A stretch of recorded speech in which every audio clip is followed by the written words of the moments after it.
À la distillerie La Favorite, sur l'ancienne route du Lamentin, Monsieur Dormois, le gérant, nous explique les étapes de fabrication du rhum, le fonctionnement des machines à vapeur et les types de rhum.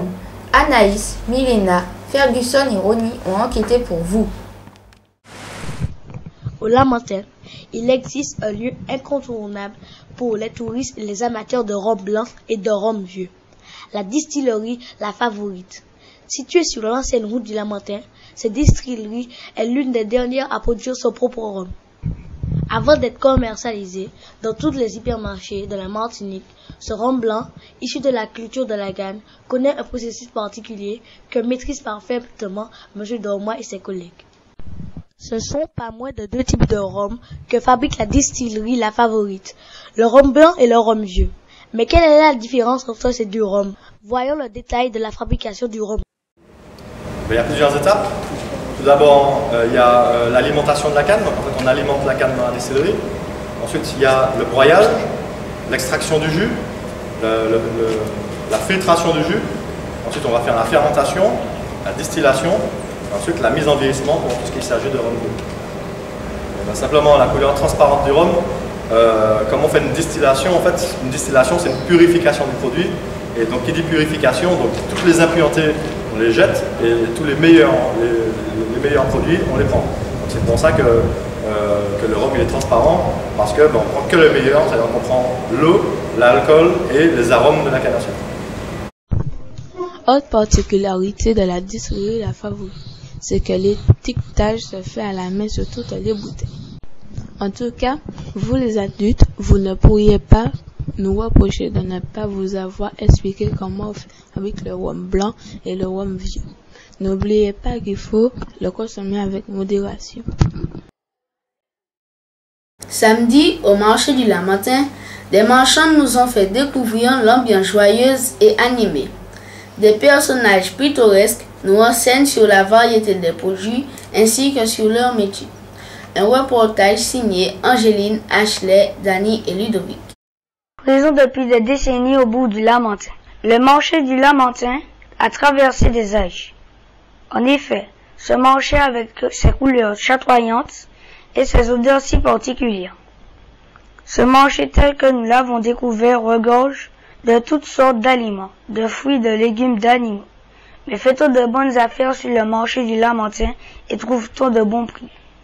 Entre quelques poules et quelques fleurs, quelques clients ont accepté de nous donner leur avis. Alors, des produits qu'on trouve difficilement au supermarché, par exemple de l'eau de coco, mais aussi des fleurs, je vois. Des fleurs, des maracujas, des fois, des fruits du pays, des bassiniaques, des choses qu'on ne trouve pas au supermarché. Et puis les marchandes, des fois je les connais, je sais comment elles cultivent. Ce qu'on ne sait pas en supermarché. D'accord. Et que faudrait-il améliorer sur ce marché? Eh bien, peut-être...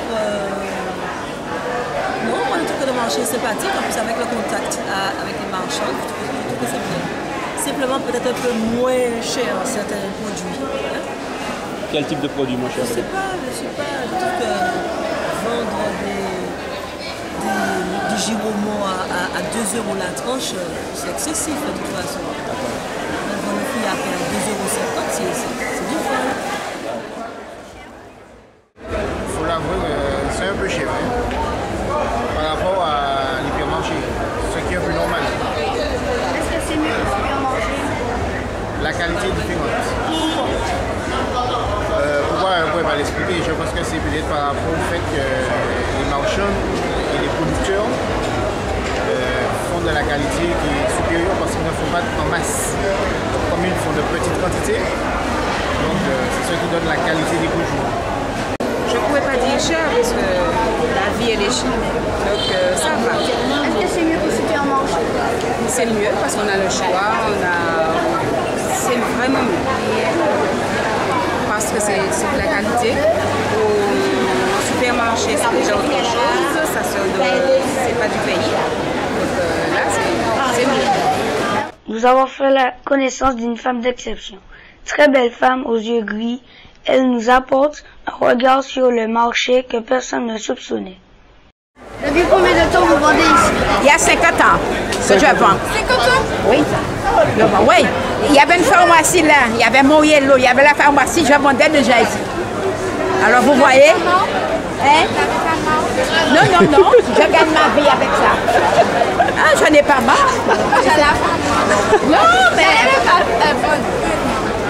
non, moi, eh bien, il y a 50 ans que je vends. Moi, j'ai des clients un peu partout. Je donne. Et vous vendez les fleurs?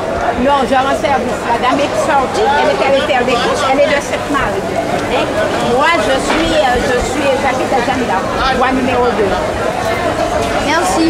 Et à quelle heure tu te réveilles pour venir sur le marché? Ah non, pas tellement tôt. Pas tellement tôt? Non, non, non. Ah bon? Je viens ici à 8 h. 8 h? Déjà, oui. Donc ta place est déjà réservée? Ah ouais, il y a là. Il y avait Christine là, il y avait Christine qui avait le lip service. Elle était déjà là.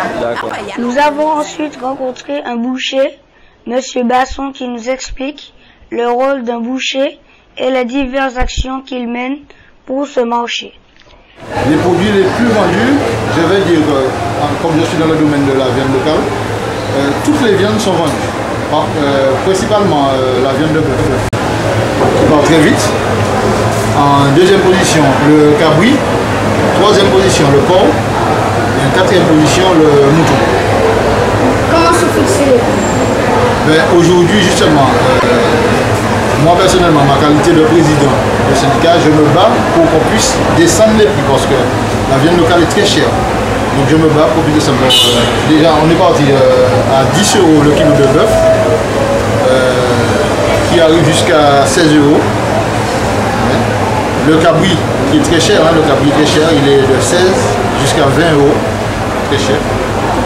Le porc est à 10 € et la viande locale est très chère. Donc on est en train de se battre pour pouvoir faire descendre la viande locale. Mais aussi, il m'arrive de faire des opérations, pourquoi? Parce qu'il y a des mères de famille qui ont 2, 3 enfants comme vous et qui ne peuvent pas acheter de la viande locale. Donc on est obligé de faire des opérations de viande locale de 3 kg à 25 € pour permettre aux mères de famille d'acheter de la viande locale.